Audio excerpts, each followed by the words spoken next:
On the 18th night, Nali fed her dead husband. She followed him and watched his wet footprints end beneath the lock of the village well. He came after every cooking fire in Oruwa had gone dark. Nali placed the bowl outside her doorway and tapped its rim twice, as she had always done before Daru ate.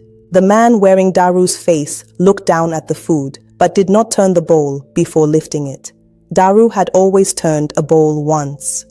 "You have not told anyone?" the visitor asked. "No. Not even Meka?" Nali held his gaze. "Tell me what happened after your shoulder was crushed in the old well." The visitor stopped chewing. For one breath, his face was her husband's. In the next, it seemed like a mask searching for the right memory. "You cried," he said. "I did not." He lowered the bowl. Water shone between his toes, though the earth had been dry for months. "Nali," he whispered, "do not follow me tonight." Then he walked away. She waited until he passed the grain wall and followed. His wet footprints crossed the courtyard, past the sleeping compounds, and reached the fence around Oruwa's well. The gate was locked. The cover was locked. Selo's seal still lay unbroken across the chain, but the footprints continued inside. They ended directly beneath the iron lock. No returning prints, no broken seal, no place for a man to hide. Nali pressed her ear against the cover. Something breathed below. Then Daru's voice rose through the wood, weak, frightened, real. "Why did you let the other one eat my food?" Nali stumbled backward. Across the enclosure, the man wearing Daru's face stood in the darkness, watching her. At sunrise, she confronted Selo beside the well. "Who entered here last night?" "No one. The lock is wet." Selo tested it twice and finally faced her. Then grief has learned to carry water. A few villagers laughed. Meka did not. Behind Selo, his apprentice Tavi twisted a loose thread around his finger and stared at the ground. Nali looked from the wet lock to the boy's frightened hands. Someone was lying. And before another night ended, the thing wearing her husband's face would return for its 19th meal. By midday, Nali had told Meka almost everything. She told her about the footprints, the voice beneath the cover, and the man who had failed to remember Daru's injured shoulder. She did not admit how badly she still wanted him to be Daru. Meka pressed both hands against her hips. "You heard one voice beneath the well and saw another man outside it?" "Yes. And you still intend to let that thing return?" "I intend to learn what it is." Nali poured a thin line of cold ash across her courtyard entrance. Meka stared at it. "What will that do?" "I do not know yet. You are building a trap from something you do not understand." "I am building a question." That night, the visitor stopped before the ash. His eyes lowered to it, then lifted to Nali.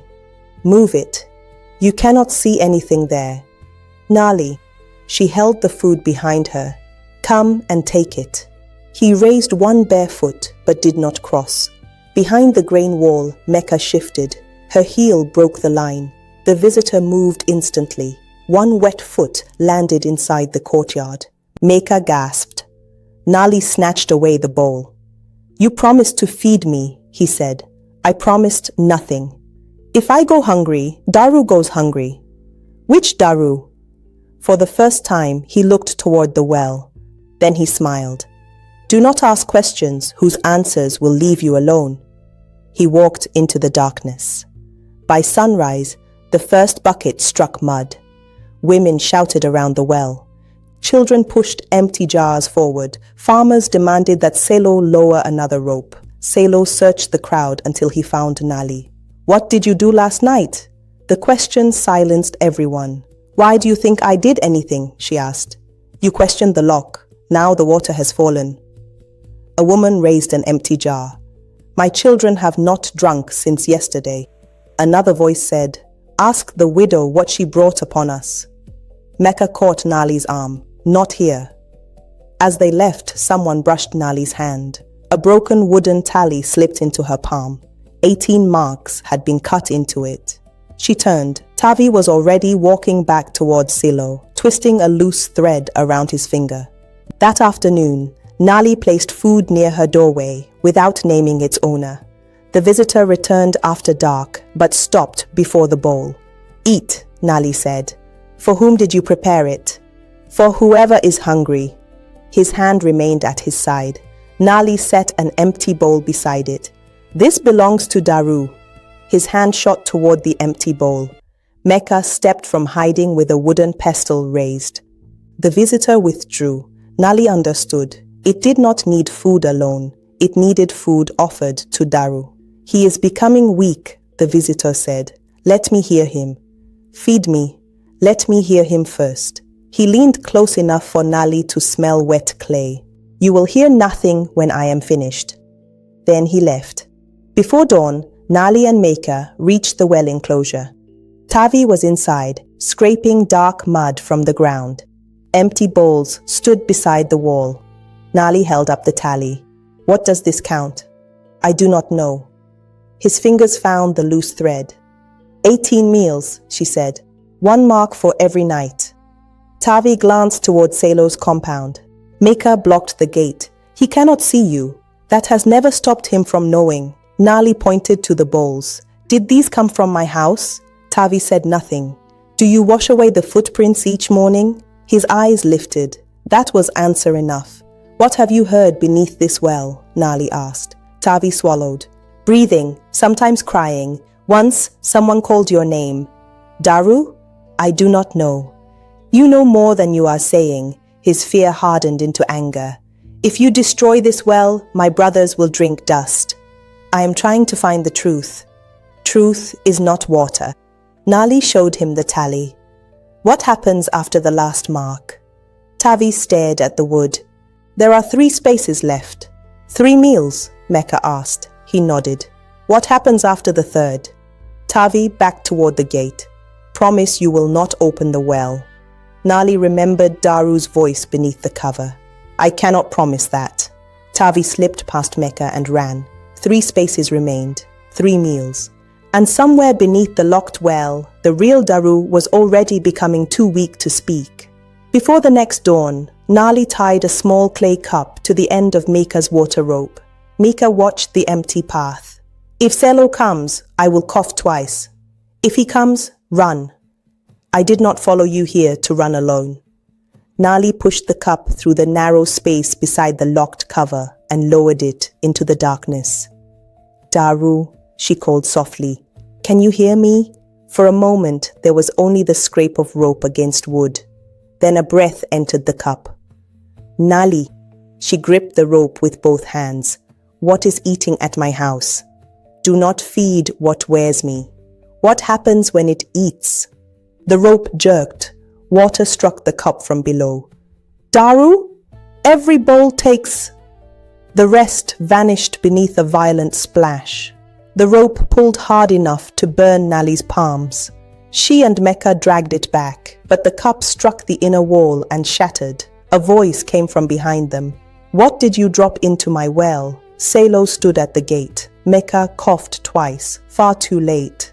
Nali hid the broken rope behind her wrapper. "A measuring cup." "For what? The water is falling. And now you think it belongs to you to measure?" "It belongs to everyone." Selo stepped closer. "Then remember that everyone will suffer from what you do next." His eyes moved to the narrow gap beside the cover. He knew she had heard something. That evening, Selo announced that water would be drawn only once the following morning. The crowd blamed the dry season. Nali blamed the meal she had refused. She also blamed herself for what she was preparing to do. On the 19th night, she cooked the food Daru had eaten after the old well crushed his shoulder. Meka recognized it and caught her wrist. "You heard him," Meka said. "He told you not to feed it. I need to know what the meal takes. And if the answer is Daru, 1 bite, then I pull the bowl away. You are gambling with a man who cannot climb out to stop you." Nali placed the bowl outside. The imitation came before the final cooking fire died. Its eyes settled on the food. Nali held the bowl in both hands. "Why did you always turn your drinking bowl before you lifted it?" The imitation's face remained still. "You do not know," she said. "I do not need to prove myself to my wife." "Then tell me." It reached for the bowl. Nali stepped back. From somewhere under the ground came a faint cry. "Nali, no." Meka tightened her grip on the pestle. "Listen to him." Nali's heart pounded. If the creature learned the answer after eating, she would finally know what the meals were doing. She lowered the bowl. "One bite," she said. The imitation seized it and ate. Nali reached to pull it away, but its wet hand closed around her wrist. It turned the bowl once, then it looked into her eyes. "You said the rim felt rough against my injured hand," it whispered. "So you turned it for me until I could do it myself." Nali froze. That memory had never been spoken outside their home. Beneath the earth, Daru began to weep. "Why?" his voice asked weakly. "Why did I turn it?" The imitation smiled with her husband's mouth. Meka struck its arm with the pestle. The limb bent like wet clay, then hardened again. It released Nali and ran, not toward the well, toward Tavi. The boy stood beyond the grain wall with the marked tally in his hand. He turned and fled. "Make a line!" Nali shouted. Meka threw the ash pouch across the path. Nali dragged her heel through it, forming a pale barrier. Tavi reached them first. "Jump!" Nali cried. He jumped, landed badly, and kicked a gap through the ash. The imitation's hand closed around his ankle. Tavi screamed as it dragged him toward a dark patch of wet earth. Nali crossed the broken line and caught both his wrists. Pain shot through her left knee, but she held on. Meka poured the remaining ash in a circle around them. The imitation stopped at its edge. Its fingers stretched toward Tavi. "You stole what belongs to the well," it said. Tavi clutched the tally. Nali pulled him across the complete line. The imitation struck the ash with both hands, but it could not follow. Doors opened across Oruwa. People ran toward the screams. By the time they arrived, the imitation had disappeared. Selo arrived last. He looked at Tavi's bruised ankle, the wet marks, and the broken ash line. Then he looked at Nali. "What have you brought among us?" At sunrise, he called everyone to the meeting ground. Nali expected an accusation. Instead, Selo brought Daru. The imitation walked beside him in full view of the village. People cried out. Some stepped back. Others rushed forward, calling Daru's name. Selo raised his hand. He survived beneath the collapsed riverbank. Grief confused him. Fear kept him hidden. But Nali's devotion guided him home. The imitation turned a drinking bowl once before lifting it. A woman near Nali whispered, "That is Daru." Nali heard the real Daru's broken question again. "Why did I turn it?" "That thing is not my husband," she said. The crowd fell silent. The imitation looked wounded. "Last night you fed me." "She fed it because she was testing it," Meka said. Selo faced Nali. "You told us Daru lived when we called him dead. Now he stands before you and you call him false." The imitation repeated the memory of the rough bowl rim. Several villagers nodded. They had seen Daru's injured shoulder years before. Nali turned to Tavi. "Show them the tally." Tavi's hand moved toward his tunic.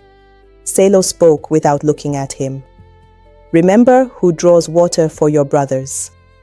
Tavi lowered his hand. Nali saw fear defeat him. The crowd began to murmur against her.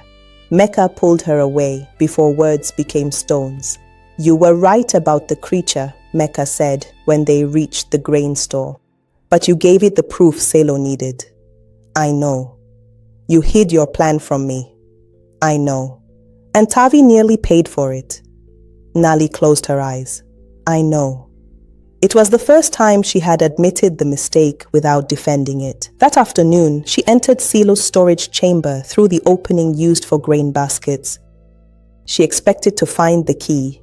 Instead, she found sealed grain sacks, water jars hidden behind mats, and a flat piece of fired clay bearing Daru's thumb mark. 19 cuts had been made beside it. A 20th space waited beneath them. You should have accepted the husband I returned to you. Selo stood in the doorway. Nali held up the clay piece. What is this? Daru's choice. He chose to be trapped beneath the well. He chose water for Oruwa. Selo told her of the season when children had scraped moisture from mud and families had abandoned their fields. Daru had known the old well better than anyone. When the hollow demanded a keeper, he volunteered. He placed his mark there willingly, Selo said. You call us cruel because you did not see what he saw. Nali stared at Daru's thumb mark.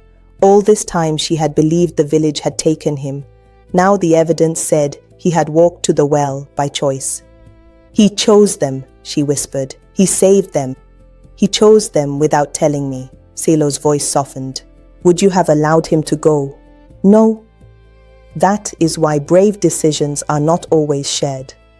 Nali left, carrying the clay agreement. Her anger drove her back to the well before sunset.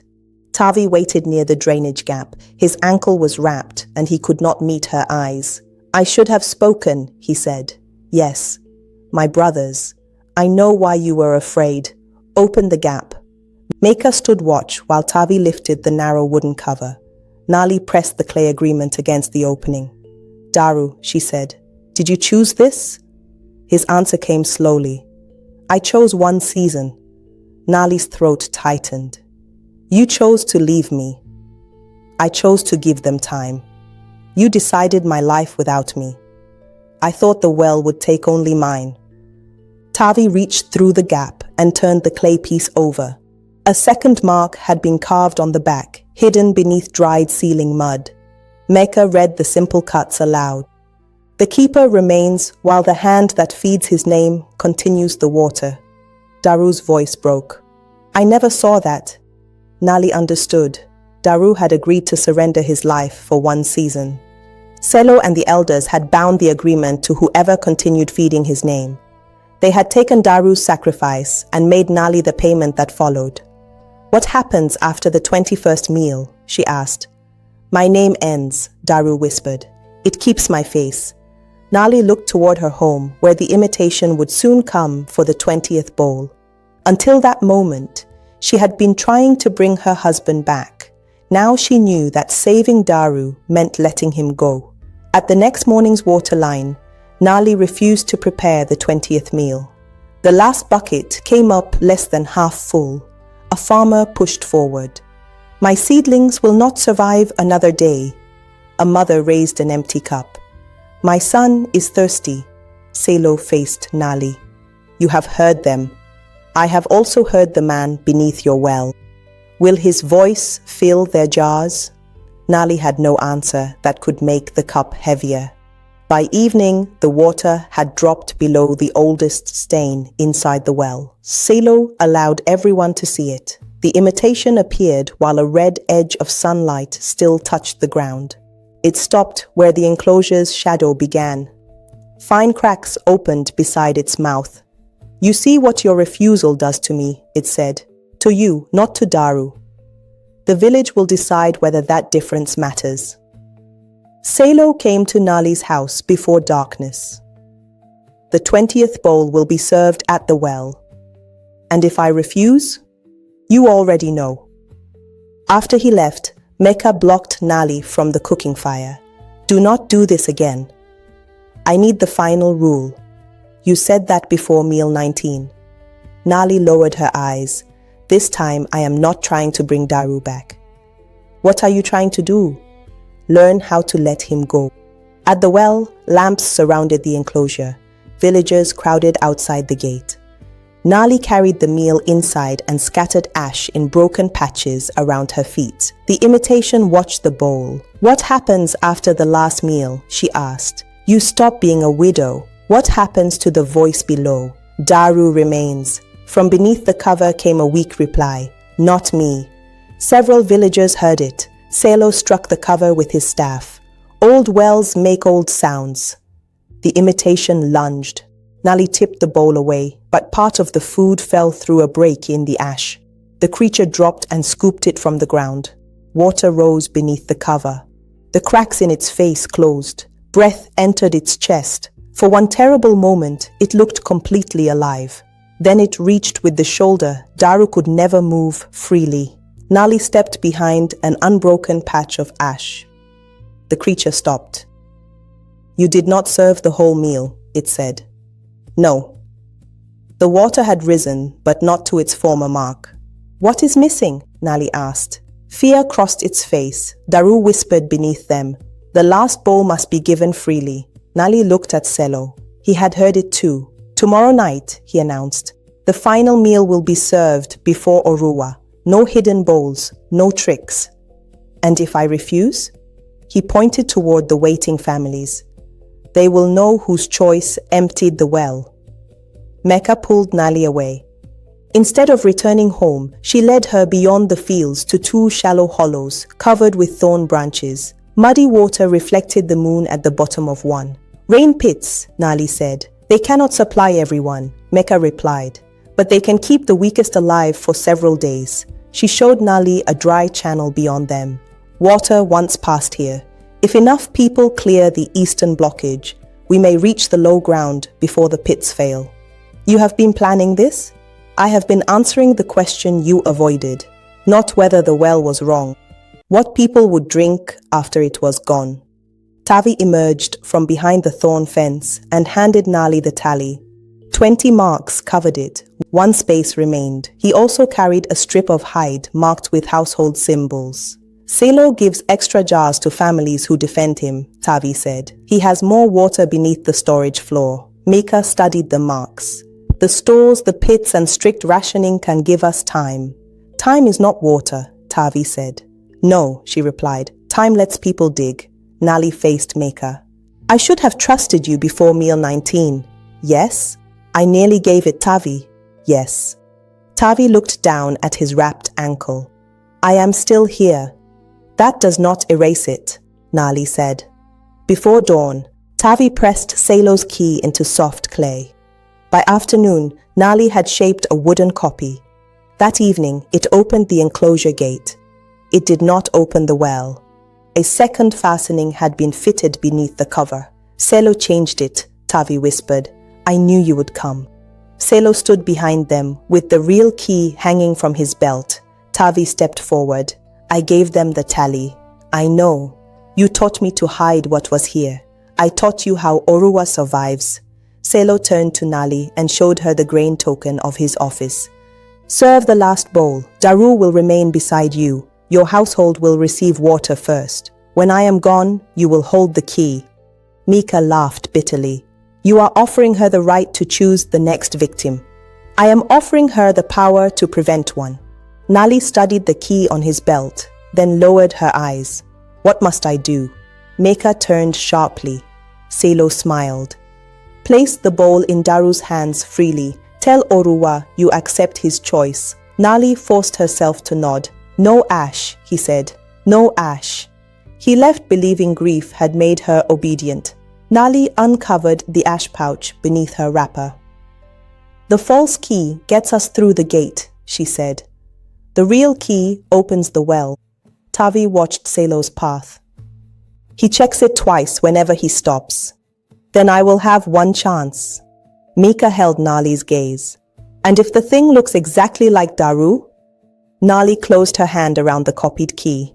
"Remind me what it cost to learn his face."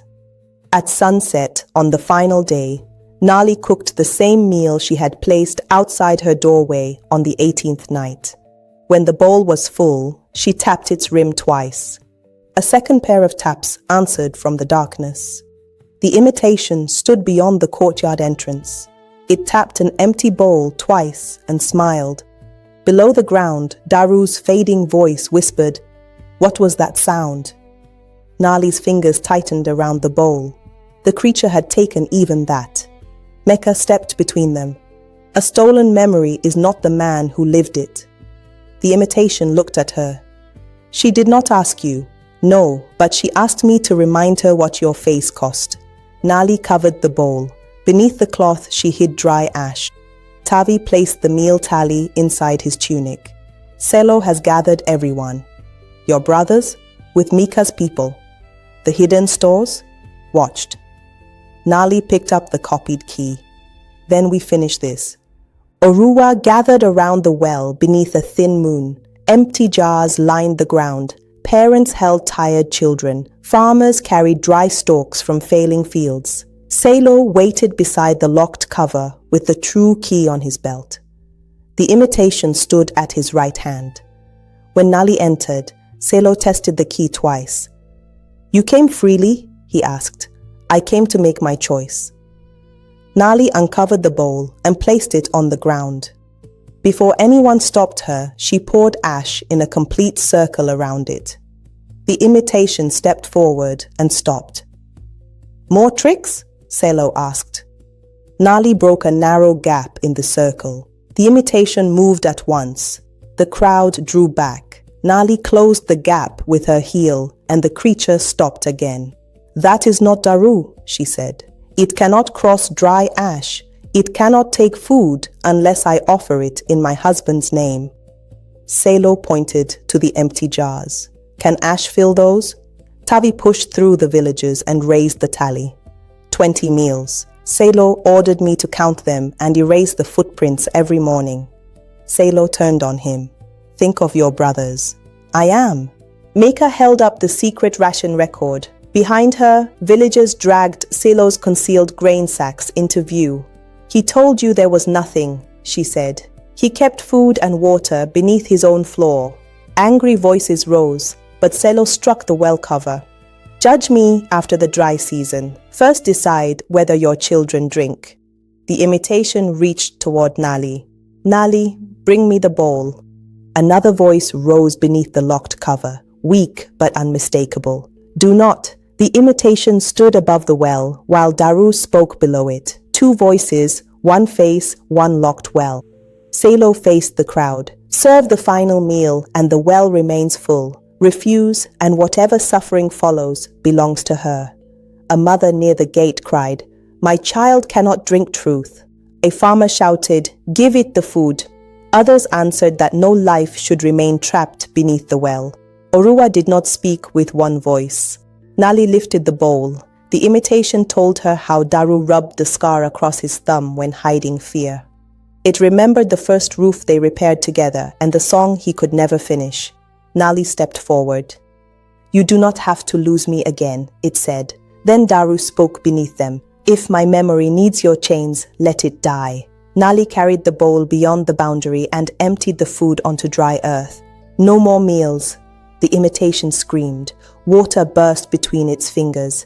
It struck the ash line, scattering wet clay. Selo grabbed the key. Nali caught his damaged left hand before he reached the lock. He shoved her against the cover. Pain tore through her injured knee, but she held on. Tavi seized Selo's staff.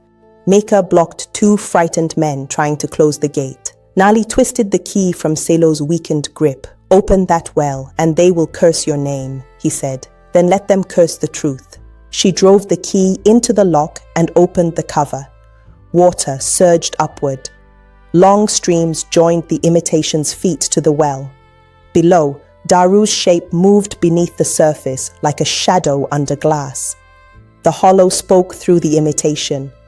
"Take the body, walk beside her, live." Daru answered from the water. That body was built from her grief. The imitation stretched its arms toward Nali.